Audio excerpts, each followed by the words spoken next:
Bonjour Pierre Grondin.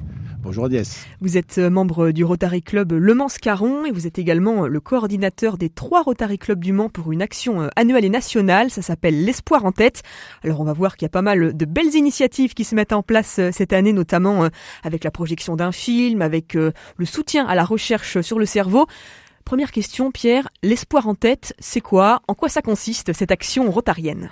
Alors, comme vous l'avez dit, c'est une très bonne initiative, très belle initiative. Là, on va faire la 18e édition. C'est une initiative de l'ensemble du Rotary français. Je crois même que les Belges nous accompagnent. Et donc, chaque année, on s'associe à la Fédération de la recherche sur le cerveau.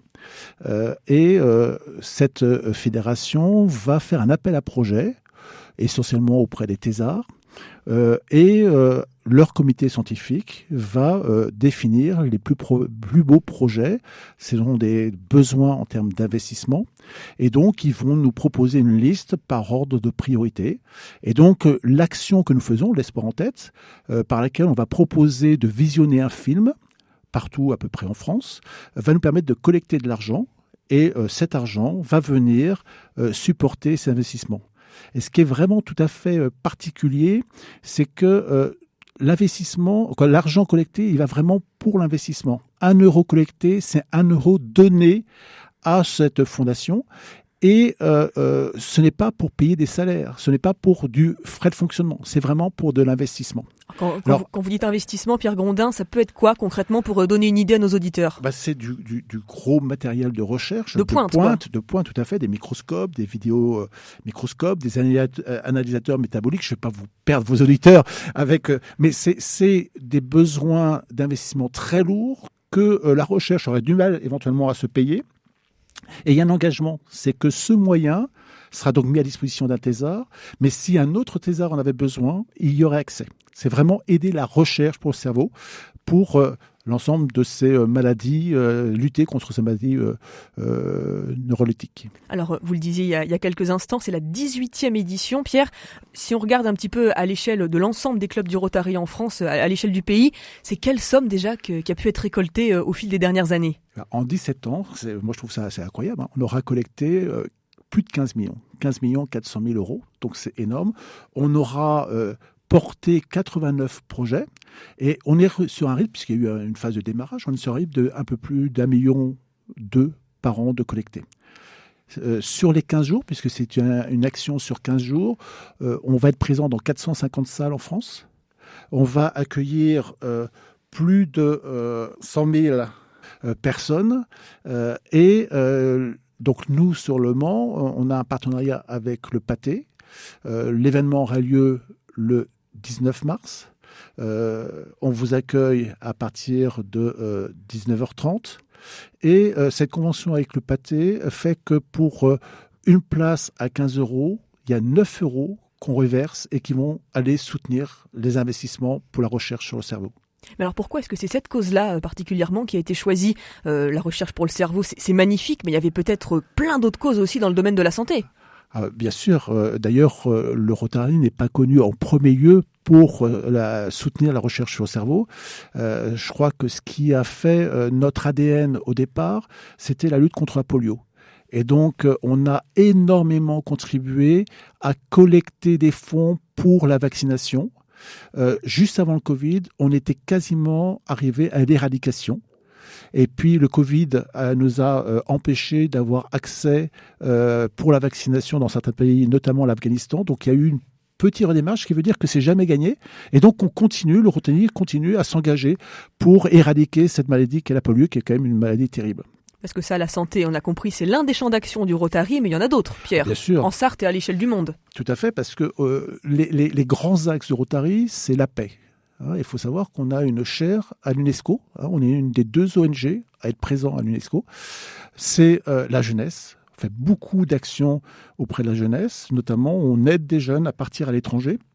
Mais on fait aussi des partenariats avec des lycées pour faire des prix d'éloquence, des concours éthiques, donc beaucoup de choses.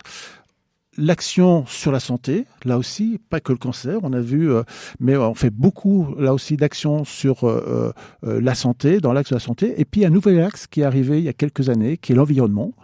je pense qu'on pouvait pas y échapper, mais c'est vraiment important. Et là aussi, on commence à avoir des actions, et notamment le Rotaract, qui est un club de rotariens, mais de jeunes rotariens, faisait l'année dernière une collecte de déchets sur un secteur du Mans.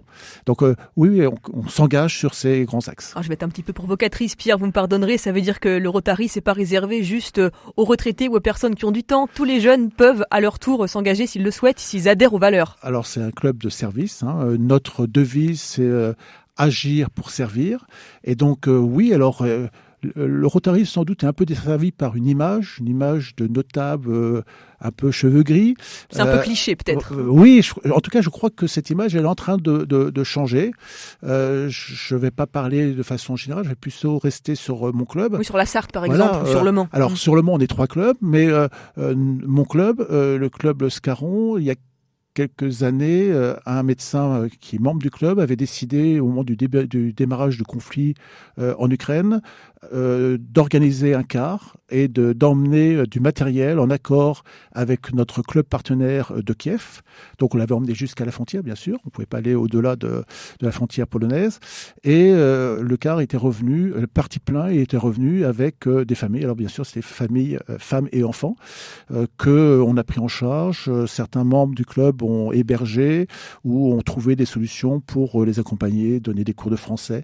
Donc une très très belle action qui nous a amené à dépasser les limites de notre club et qui nous a permis d'accueillir de nouveaux membres, des membres plus jeunes, des membres qui ont envie de s'engager, de faire bouger les choses. Et ça nous a donné un vrai coup de jeune. Parce que l'une des forces aussi du Rotary, on peut le dire, c'est je dirais le carnet d'adresses, le répertoire très très élargi. C'est un réseau en fait qui est dans tous les pays du monde. Vous me parliez tout à l'heure du Japon, Pierre. Oui, c'était juste une petite anecdote, mais effectivement, moi je pars au Japon avec mon épouse la semaine prochaine, et j'ai souhaité dans mes 3 semaines passées au Japon pouvoir aller rencontrer 2 clubs. Donc là, le contact est établi avec un club à Tokyo, donc j'irai passer une soirée avec eux, participer à une réunion simplement, et puis j'espère bien pouvoir aussi à Kyoto rencontrer un 2e club. C'est cette dimension internationale, c'est en comprenant la culture des autres, en comprenant comment ils voient le monde, les problématiques, et je pense qu'on construit, on est des petits maillons pour faire la paix. Ça veut dire que ce que vous pouvez entendre dans d'autres pays ou ce qui se vit dans d'autres clubs sur d'autres continents peut en fait servir à l'échelle locale, là où vous êtes, si je vous suis bien. Oui, et puis comprendre aussi la lecture du monde. Les gens, les orientaux, ont une lecture complètement différente de celle qu'on peut avoir sur les événements. Il y a quand même des gros enjeux actuellement, géopolitiques. Et donc c'est intéressant de pouvoir, alors je ne sais pas, en une soirée, ce qu'on aura la possibilité, mais c'est des petits liens qui sont importants. Est-ce qu'il y a un point que vous souhaiteriez ajouter, Pierre Grondin, ou peut-être tout simplement inviter une nouvelle fois nos auditeurs à vous rejoindre? On a très peu parlé du film qui va être projeté. Ça s'appelle Louise Violet. En quelques mots, le scénario, on n'est pas aux Oscars, mais si vous pouviez juste nous décrire ça. Louise Violet, c'est un film de Éric Bénard avec Alexandra Lamy et Grégory Gadebois. Alexandra Lamy s'est beaucoup impliquée et vraiment très très satisfaite de pouvoir rentrer dans ce partenariat avec l'Espoir en tête. Et l'histoire, c'est l'histoire d'une institutrice qu'elle incarne qui doit, imposer l'école de la République dans une région française, plutôt région rurale. Et bien sûr, elle arrive d'un monde qui ne lui est pas complètement ouvert, pour pas dire que c'est un monde assez hostile à l'arrivée de cette nouvelle école, gratuite, bien sûr, obligatoire et laïque. Donc peut-être un petit peu de résonance avec des sujets dont on a parlé il n'y a pas encore très très longtemps. Oui, donc je pense un très beau film. Un très beau film, et donc l'idée c'est toujours évidemment d'échanger, de réfléchir dans la bienveillance et puis dans le partage, quoi. Voilà, tout à fait. Donc j'invite tout le monde à nous rejoindre au pâté à partir de 19h30. Eh ben c'est bien noté. Merci beaucoup Pierre Grondin d'avoir répondu à nos questions. Vous êtes, je le rappelle, membre du Rotary Club Le Mans-Scarron et vous êtes le coordinateur de cette initiative, l'Espoir en tête, avec les 3 clubs manceaux. À bientôt. Merci Agnès, au revoir.